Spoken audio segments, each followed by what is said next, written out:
Imagine it's your 18th birthday. You're contemplating everything that you can do now that you are considered a legal adult. One might say I can buy tobacco products, another might say that I can legally vote, another one can also say that I can now start pressing my luck with the lottery.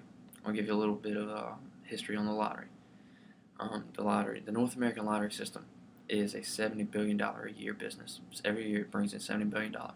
Funny thing is, only 20% of the North American population actually participates in lottery games. That's a lot of money for only 20% of the North American population, considering how big the North American population, how big it is. All right, one man from Toronto, Canada. His name is Mohan Sevastava. He is not part of that 20%. Doesn't buy lottery tickets. Thinks it's a waste of time. Well, he is a trained statistician from who studied at MIT and Stanford University, so he's very smart when it comes to mathematics and problem solving. One day he was going through his office and he found 3 old scratch-off lottery tickets. Now, I told you earlier he did not buy lottery tickets. These were bought for him and given him as a gift.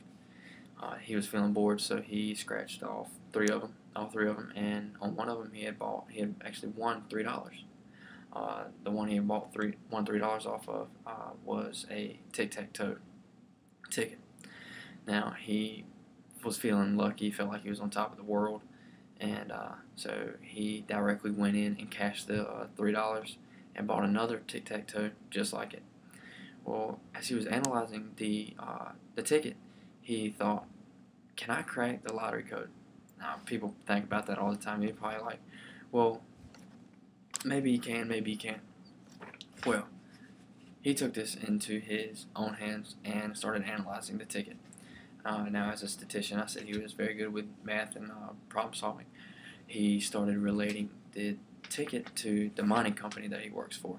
Now, when they estimate how much mineral is under the ground at one point, they use a random set of numbers, and there's a code within those numbers that tells how much mineral is under the ground at that point.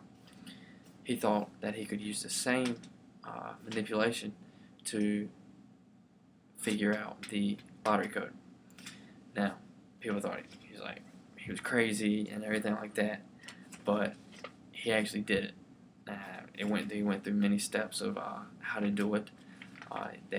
People called him crazy, so he thought, maybe I should just keep this a secret. He's like, people aren't going to believe me anyway. He's like, maybe I can make money off of it. Now, he looked at how much money he could actually get per year if he quit his job. He would only bring in about $600 a year. So he would be making more money if he stayed a statistician than he would if he was playing this lottery game every day. Now, since he was not going to make a living out of it, he figured he would try and let someone know about his findings.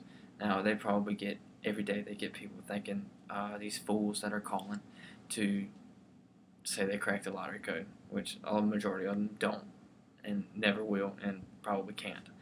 But he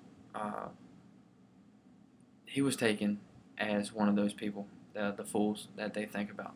So he actually went out and bought 20 scratch-off tickets and ended up setting 2 different categories, one for a winner and one for a loser. He sent both of those categories in with the tickets that went with each one.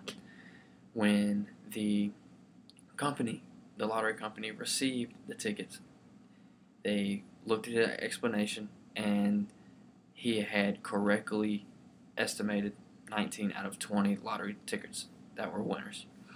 And so they called him within a matter of hours after they received the package, and he told them, he explained more about his findings. And the next day, they realized that he was telling the truth, and the game was taken off the lottery. I mean, totally out of the lottery system and out of stores. People couldn't buy it anymore because they were afraid that information would be leaked. They didn't know if they could trust him or not. So, next time you're feeling lucky, it might not be luck. You might be just like Mr. Sevastova and could crack the next lottery code. You never know what you're going to do. And so if you're feeling lucky, why don't you try and crack one? He's like, what do you got to lose? So, until then, keep your gambling up and stay smart.